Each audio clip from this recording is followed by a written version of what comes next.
Welcome to the Edify Centre. We're going to take a bit of a tour. Great. So when you arrive at the Edify Centre, it's a bit of a maze in the building, but we're going to take some time to look at some of the programs that we have to offer, and we'll go around the building and we'll end up in our gym space. Come on in. This is our area of communal art. We have lots of young people and adults who kind of sit and color while they're waiting for either their siblings or their kids to work through their programs that they do here, and it's always a big draw, a big attraction. And this is one of our counseling spaces.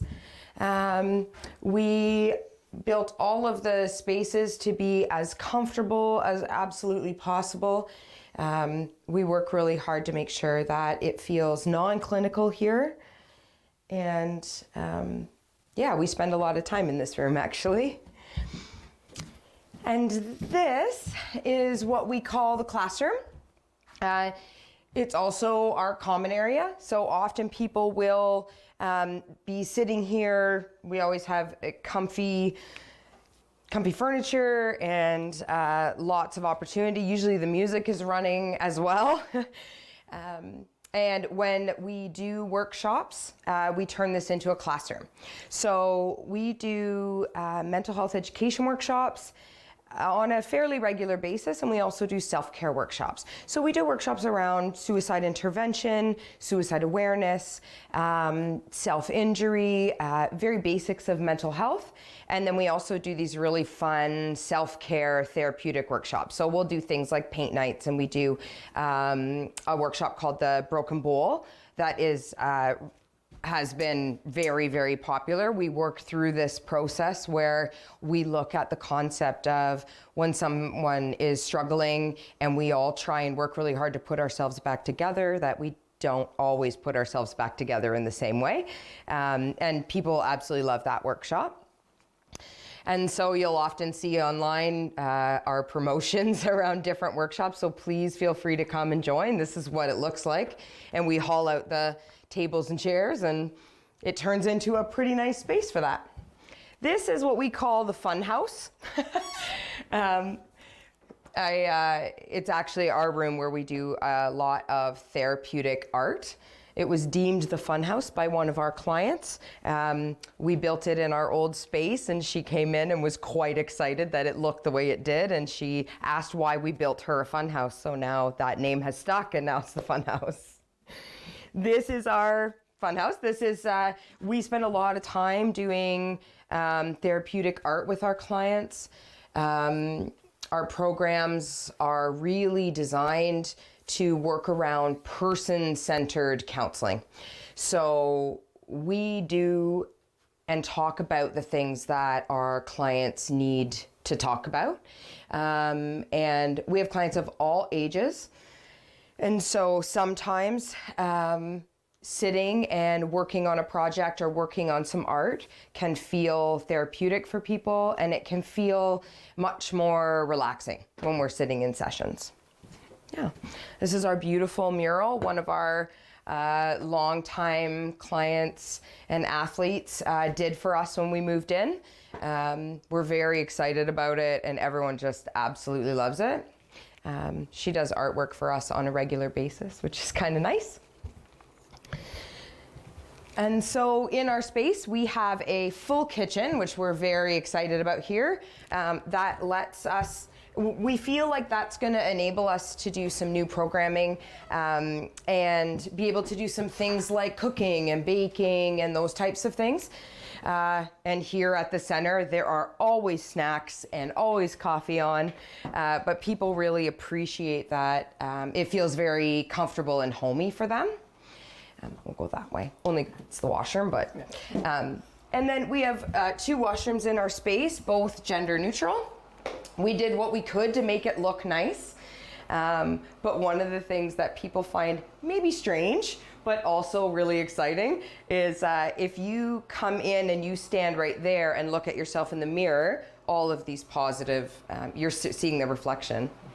I don't know how that's going to work in your camera, but I don't know, can you do that? Yeah.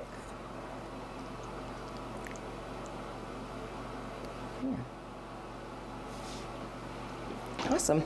All right, tour of the bathroom isn't a normal thing, but that's okay. So we'll just cut through the kitchen here. This is another one of our counseling spaces here that we use on a fairly regular basis. Like I said, we do everything we can to make it as comfortable for people. We love this space, actually. People really enjoy it, and they feel very at home here, which is really good. Just like any business or workspace, we have all of our work things interjected, but when you walk around the building, you'll often see different, lots of positive messaging, lots of things that encourage people to be comfortable. We also do a whole bunch of interesting things at the center that people really enjoy. So one of our students created this blind date with a book. So for $2, they can put their $2 in our little piggy bank here, and then they get a book that they can't see. But we've gotten some really interesting feedback. A young girl bought a book the other day and said, you know, I never would have picked this book up at a bookstore because I don't like the cover, but was so excited because she thought, okay, I'm going to read this. It's going to be pretty good. So we do some of those things here. We always have our upcoming events posted. And they change all the time. We try and put them out every month, but you'll often see lots of different varieties of workshops happening throughout the year. And then we're just gonna go up here.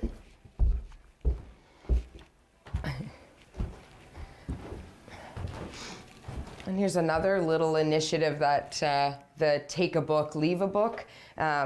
We find that we have a lot of youth clients who they're really loving the fact that they can take a book that they don't have to pay for, and they're really excited to share their books with us. So we have a lot of different ages, but we also have a huge variety of books for people.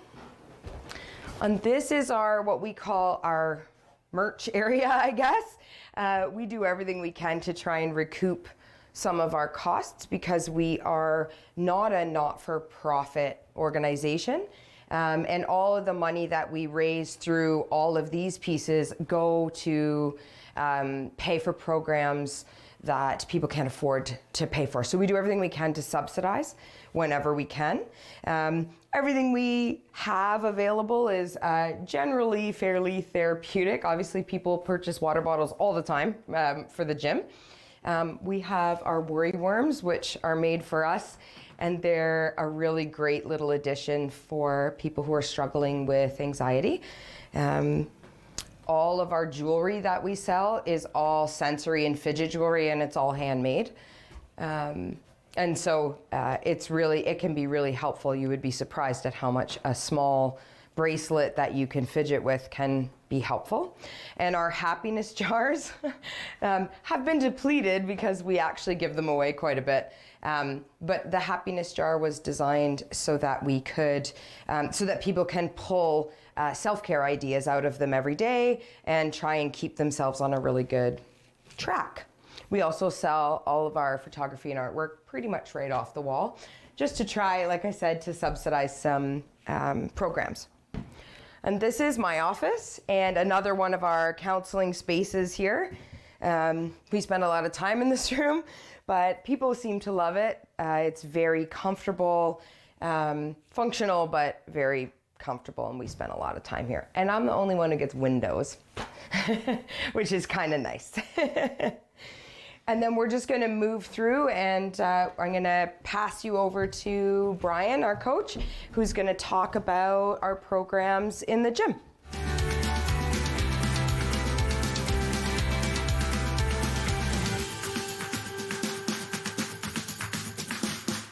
Hi, my name is Brian McFadden, and welcome to the Edify Centre boxing gym. We got into, Sonia is the mental health expert. It's her background and it's her passion. She's been doing it for about 25 years.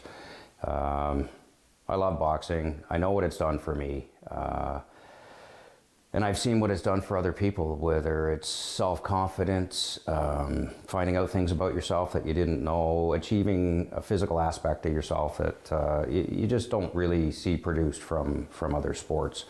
So I was fortunate enough to be able to combine physical well-being with our mental well-being, which is the essence of our 30-30 program.